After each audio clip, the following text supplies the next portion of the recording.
चंद्र ग्रहण और प्रेगनेंसी। क्या प्रेगनेंसी में चंद्र ग्रहण बच्चे या माँ को हार्म कर सकता है? क्या ये नुकसानदेह हो सकता है? तो नमस्कार दोस्तों, मैं डॉक्टर प्रियंका देसवाल, आपकी फ्रेंडली ओबी गायनी। आज इस वीडियो में आपके इन्हीं डाउट्स का जवाब देने वाली हूँ, क्योंकि जब से ये पता चला है कि 7 सितंबर को चंद्र ग्रहण होने वाला है, तो हर जगह मुझसे ये सवाल पूछा जा रहा है, ओपीडी में, डीएम्स में, कमेंट्स में, सब जगह। तो इसलिए ये वीडियो बनाना बहुत जरूरी था। इस वीडियो में मैं सारी डिटेल्स में चीजें बताने वाली हूँ। सबसे पहले जो 7 सितंबर को चंद्र ग्रहण होने वाला है, उसकी कुछ इंपॉर्टेंट टाइमिंग्स, कब होगा, क्या ये इंडिया में दिखेगा या नहीं। दूसरी चीज, क्या चंद्र ग्रहण प्रेग्नेंट महिला को या बच्चे को अफेक्ट एक्चुअली कर सकता है, इस बारे में ट्रेडिशनल बिलीफ्स क्या कहते हैं, और मेडिकल साइंस उन ट्रेडिशनल बिलीफ्स के बारे में क्या तर्क वितर्क देती है। और चौथी और सबसे जरूरी चीज, मैं मेरा पर्सनल एक्सपीरियंस आप लोगों के साथ शेयर करूंगी, क्योंकि जब मैं प्रेग्नेंट थी अब से 2 साल पहले, उस समय भी एक बहुत बड़ा चंद्र ग्रहण हुआ था, काफी लंबे ड्यूरेशन के लिए, और उस समय मैं करीबन 6 महीने प्रेग्नेंट थी। तो मैंने क्या चीजें फॉलो करी थी, मैं बिल्कुल ट्रूथफुली आप लोगों के साथ शेयर करूंगी, ताकि आप लोगों को मदद मिल सके। तो सबसे पहली और सबसे जरूरी चीज, चंद्र ग्रहण के बारे में डिटेल्स जान लेते हैं। कब होगा, क्या समय रहेगा। सबसे पहले ये इस साल का दूसरा चंद्र ग्रहण होने वाला है। जो इससे पहला था वो इंडिया में विजिबल नहीं था। ग्रहण की इंपॉर्टेंट टाइमिंग्स जान लीजिए। ये ग्रहण होने वाला है 9:57 से लेके 7 सितंबर को 8 सितंबर सुबह 1:26 तक। इस बीच में भी 11 बजे से लेकर 12:22 के बीच में पूरा कंप्लीट कवरेज होगा। ये यानी कि टोटल ब्लू मून दिखेगा, कंप्लीटली कवर हो जाएगा। इसके 1 घंटे पहले और 1 घंटे बाद जो है वो पिनम्ब्रल फेज रहता है, यानी कि जिसमें वो बस आना शुरू होता है, पर अर्थ की शेडो अभी मून पे नहीं पड़ेगी। तो प्रॉपर टाइमिंग्स जो है, ये चार्ट मैंने दे दिया है, प्लीज आप रेफरेंस के लिए यूज कर लीजिएगा। अब सवाल आता है, क्या इंडिया में ये ग्रहण विजिबल होगा? तो यस, ये पूरे भारत में विजिबल रहेगा। इवन जो टोटल फेज भी है वो भी क्लियरली विजिबल रहेगा।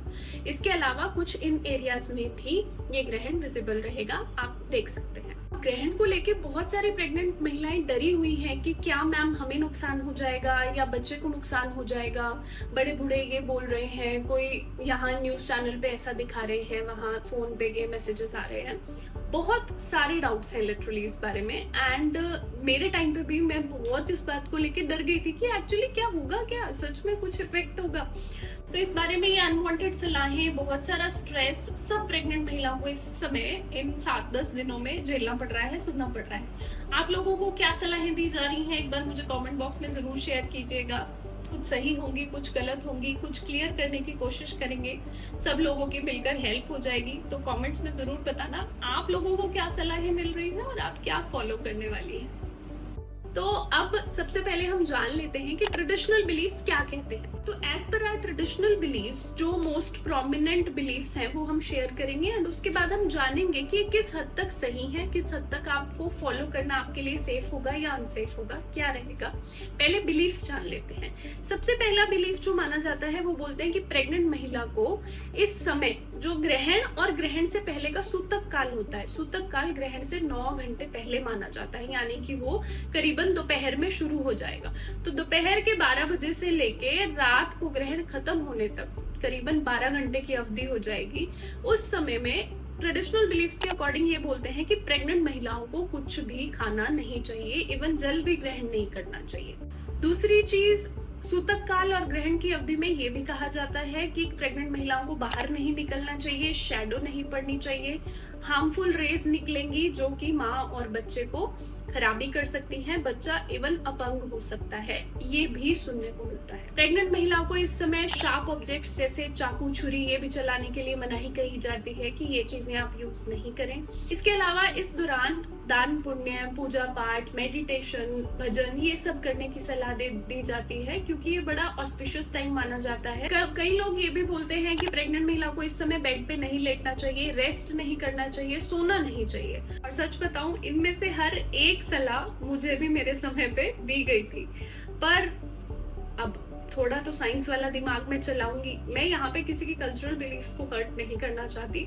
मैं भी बहुत धार्मिक इंसान हूँ, कल्चरल बिलीफ्स में मानती हूँ, बट वो कल्चरल बिलीफ्स जो माँ और बच्चे की हेल्थ को अफेक्ट कर सकते हैं वो हमें नहीं मानने चाहिए। तो आइए जानते हैं इसमें से कौन सी चीजें आपको फॉलो करनी सेफ रहेंगी, कौन सी मेडिकल एस्पेक्ट से इस बारे में सही नहीं है। तो सबसे पहले जो चीज कही जाती है कि प्रेग्नेंट महिला सूतक काल ग्रहण की अवधि, जो कि 12 घंटे से भी लंबी हो सकती है, उस समय में कुछ खाए नहीं, पिए नहीं, रेस्ट नहीं करे, तो वो जो एक चीज है वो सही नहीं है प्रेगनेंसी पॉइंट ऑफ व्यू से, क्योंकि इतने लंबे समय तक बिना खाए पिए रहना पॉसिबल नहीं है। आपकी कैलोरिक रिक्वायरमेंट प्रेगनेंसी में बढ़ चुकी होती है, आपकी वाटर इनटेक प्रॉपर होना चाहिए, आपको एडिक्वेट रेस्ट की जरूरत होती है। तो अगर आप ऐसा नहीं करेंगे तो आपकी दिनचर्या भी अफेक्ट होगी, आपकी हेल्थ भी हार्म हो सकती है। तो डेफिनेटली इस बारे में अपने डॉक्टर से डिस्कस करें एंड अकॉर्डिंगली एक्ट करें, बिकॉज इतने लंबे समय तक भूखे प्यासे रहना प्रेगनेंसी में बिल्कुल भी एडवाइसेबल नहीं है। दूसरी बात कि प्रेग्नेंट महिला को इस समय बाहर नहीं निकलना चाहिए, रेडिएशन एक्सपोजर होएगा, बच्चे के हाथ पैर मुड़ जाएंगे। तो उस बारे में कुछ चीजें क्लियर कर लो कि जो ये एस्ट्रोनॉमिकल इवेंट होता है, जो ये हमारा एक्लिप्स है, ग्रहण है, ये एक एस्ट्रोनॉमिकल इवेंट है जिसमें क्या है, सूर्य और चंद्रमा के बीच में अर्थ आ जाती है रोटेशनल एक्टिविटी की वजह से, और चंद्रमा पे थोड़ी शैडो पड़ती है। अब ये सिर्फ एक रोटेशन रेवोल्यूशन जो हम बचपन में पढ़ते थे उसकी वजह से एक इफेक्ट है, जस्ट एक एस्ट्रोनॉमिकल इवेंट है। इसमें कोई भी हार्मफुल अल्ट्रावायलेट रेडिएशन, कोई भी हार्मफुल रेडिएशंस नहीं निकलती हैं। तो एनी हाउ ये किसी भी तरह से कोई रेडिएशन एक्सपोजर मदर या बच्चे को नहीं कर सकता। बट हाँ, एक चीज है कि आप डायरेक्टली नेकेड आई से एक्लिप्स को नहीं देखें, scientifically this is the thing that you should follow. Rest कोई हार्मफुल रेडिएशन एक्सपोजर इसमें नहीं होता है। तीसरी चीज जो एक कल्चरल बिलीफ है कि इसमें हमें दान पुण्य करना चाहिए, हमें भजन करना चाहिए, मेडिटेशन करनी चाहिए, इस चीज को मैं पूरे दिल से मानती हूँ, क्योंकि मैंने भी मेरे समय पे ये फॉलो किया था। क्योंकि it is up to you, अगर आप ये करोगे तो ऑब्वियसली आपका माइंड रिलैक्स रहेगा, स्ट्रेस नहीं होगा, इधर उधर की चीजों पे आपका ध्यान नहीं जाएगा। तो ये इंडीड हेल्पफुल हो सकता है आपके और बेबी के लिए। But yes, the other two once I have given you the facts, it is purely up to you. Always discuss with your doctor and then accordingly take any action. बात आती है कि जब मैं प्रेग्नेंट थी उस समय जो चंद्र ग्रहण था, मैंने इसमें से क्या फॉलो किया था, क्या नहीं फॉलो किया था, वो मैं आप लोगों के साथ शेयर करना चाहूंगी, because genuinely I care for each one of you. और आप लोग मुझे इतना प्यार देते हो मेरी वीडियोस को, तो मैं चाहती हूँ कि मैं रियल 1-to-1 एक्सपीरियंस आपके साथ शेयर करूँ।